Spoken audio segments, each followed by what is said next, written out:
वडिलांचं छत्र हरपलं, काम करत 10वीच्या परीक्षेत मिळवलं घवघवीत यश।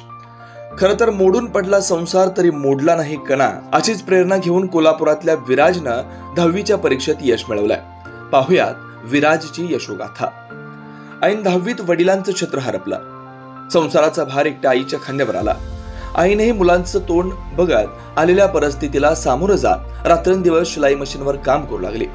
जेमतेम पैशात संसाराचा गाडा उडत मुलाला शिक्षणासाठी पाठबळ दिलं आणि मुलानेही आईच्या कष्टाची जाणीव ठेवत 10वीच्या परीक्षेत तब्बल 93.40% गुण घेत विजयाचा पताका फडकवला।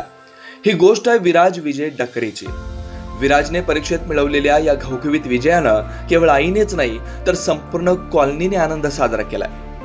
कोल्हापुरातील रामानंद नगर परिसरातील गुरुकृपा कॉलनी येथे गेल्या 10 वर्षापासून डकरे कुटुंब राहतं। घरातील परिस्थिती अत्यंत हलाखीची, मात्र तरीही विराजचे वडील विजय डकरे यांचं स्वप्न आपल्या मुलांना भरपूर शिकवून मोठं अधिकारी करायचं होतं। त्यासाठी वडील विजय डकरे रात्रंदिवस कष्ट करत मुलांना चांगल्या शाळेत शिकवत होते। सर्व काही व्यवस्थित सुरू होतं। विराज देखील 9वी उत्तीर्ण होऊन 10वीत प्रवेश घेतला होता, मात्र नियतीच्या मनात वेगळंच होतं। विराजच्या वडिलांचं छत्र हरपलं।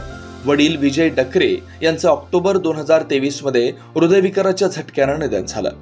यावेळी विराज 10वीत जाऊन 3 महिने झाले होते। विराज आणि त्याच्या आई व बहिणीवर कोसळलेल्या या संकटामुळे त्याच्या समोर सर्व काही काळोख दिसत होता। मात्र आईने लेकरांचं तोंड बघून जिद्दीने उभं राहत संसाराचा गाडा उडून न्यायचं ठरवलं।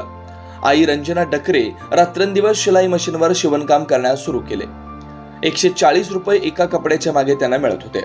महिन्याला 4-4.5 हजार रुपयात आई घर कशीबशी चालवत होती। विराज 10वीला गेला होता, त्याच्या शिक्षणासाठी पैसे अपुरे पडत होते। विराज अभ्यासात हुशार होता, त्यामुळे तो सुट्टी दिवशी आपल्या आईला हातभार लागावा यासाठी घरोघरी फिरून रांगोळी विकायचा। दिवाळीच्या सुट्टीत त्याने आकाश कंदील आणि पंत्या देखील विकल्या, मात्र जिद्द त्याने सोडली नाही। तो सुट्टीत दिवसा काम करायचा, रात्री अभ्यास करायचा, तर अशा काळात संपूर्ण कॉलनीने आपलं लेकरू म्हणून त्याच्या पाठीमागे ठामपणे उभे राहिले। शाळेतील मुख्याध्यापकापासून ते क्लासमधील शिक्षकांपर्यंत विराजला आर्थिक बाजूने उचलून धरलं। मुख्याध्यापकांनी परीक्षा फी भरली तर क्लासमधील शिक्षकांनी फी माफी केली। मला 93% पडले। त्याच्या मागे माझ्या मम्मीचा आणि माझ्या गल्लीचा खूप साथ आहे। माझे बाबा वारले, पण मी पप्पांची जिद्द पूर्ण करण्यासाठी खूप कष्ट केले। त्यामुळे मला आता हे यश मिळाले। आता माझी पुढची इच्छा आहे की 11वी-12वी करून मला नेव्हीत ॲडमिशन मिळावं। त्यासाठी मी खूप प्रयत्न करत आहे। त्यावेळेला आमच्या मम्मीची परिस्थिती खूप कठीण होती।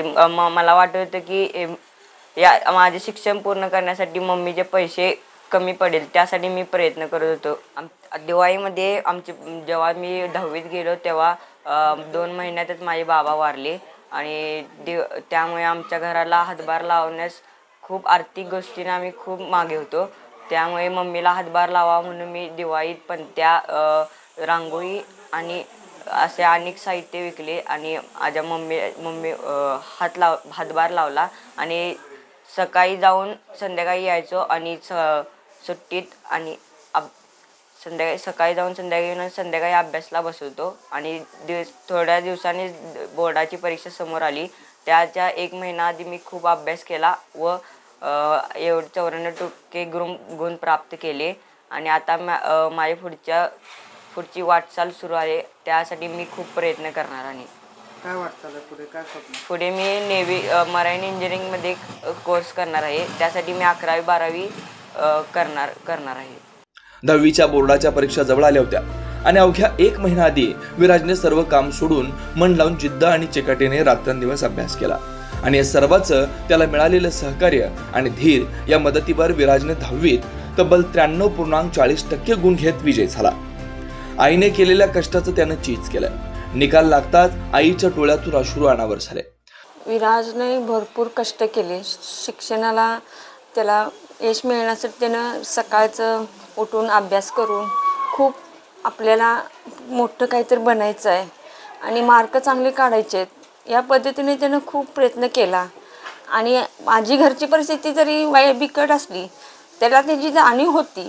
त्यानं आजपर्यंत मम्मीला मदत खूप करत होता आणि अजून पण करतोय। मला त्यानं बाहेरनं रांगोळी त्यानं विकून परत आकाशकंदील त्यानं पंत्या असं विकून पैसे आणून देत होता. त्या परेडमध्ये तो 10वीला असूनसुद्धा त्यानं हे प्रयत्न करून आपल्या घराला मदत केली. आणि मी सुद्धा त्याला कष्टाला आणि त्याच्या अभ्यासाच्या ह्याच्या दृष्टिकोनातून त्याला अभ्यास कर त्यावेळेला म्हणत होतो. त्यानं मार्क मनापासून अभ्यास करून त्यानं छान मार्क काढले, याचा मला अभिमान वाटतो. त्यावेळेला खूप असं वाईट दुःख तर मोठं होतंच माझ्यावर ह्याला. खरं पण सगळ्यांनी आपालानी विजू भाऊजींनी माझ्या घरच्या परिस्थितीला सगळ्यांनी हँडल केलं. त्यावेळेला खरं तर खूप संकट असं वाटत होतं की पुढं यातून मी जाणारच नाही कुठं. खरं सगळ्यांनी मदत केल्यामुळं मी हा पाय उचलून कष्ट भरपूर करून रात्री 12-12:30पर्यंत कष्ट केले. मुलाला पैसे कमी पडू नये शिक्षणाला, ते सगळ्यात आपण काहीतरी प्रयत्न करावा असं मनाला वाटत होतं. आणि आत्तापर्यंत मी करतच आले, इथून पुढं पण करणार. नाव सांगा तुमचं. माझं नाव रंजना विजय डकरे. संपूर्ण कॉलनीने त्याला खांद्यावर घेत जल्लोष साजरा केला. एकमेकांना पेढे भरवले गेले आणि सर्वात तर चर्चा होती आईच्या कष्टाचं पोरानं हित केलं, तर अनेकांच्या डोळ्यात अश्रू अनावर झाले. विराजला पुढे जाऊन मरीन इंजिनियर व्हायचंय, यासाठी तो आत्तापासूनच अभ्यासाला लागलाय. असं म्हटलं जातं की 10वी आणि 12वीचं वर्ष हे आयुष्याला नवीन वळण देणार असतं. मात्र याच वळणावर विराज समोर आलेल्या या संघर्षासोबत त्याने अत्यंत प्रतिकूल परिस्थितीत केलेला सामना आणि मिळवलेले हे घवघवीत यश पराभवाने किंवा परिस्थितीने हरून जाणाऱ्या सर्वांसाठी प्रेरणादायी आहे. अशाच ताज्या अपडेटसाठी महासत्ता न्यूजला सबस्क्राईब करा.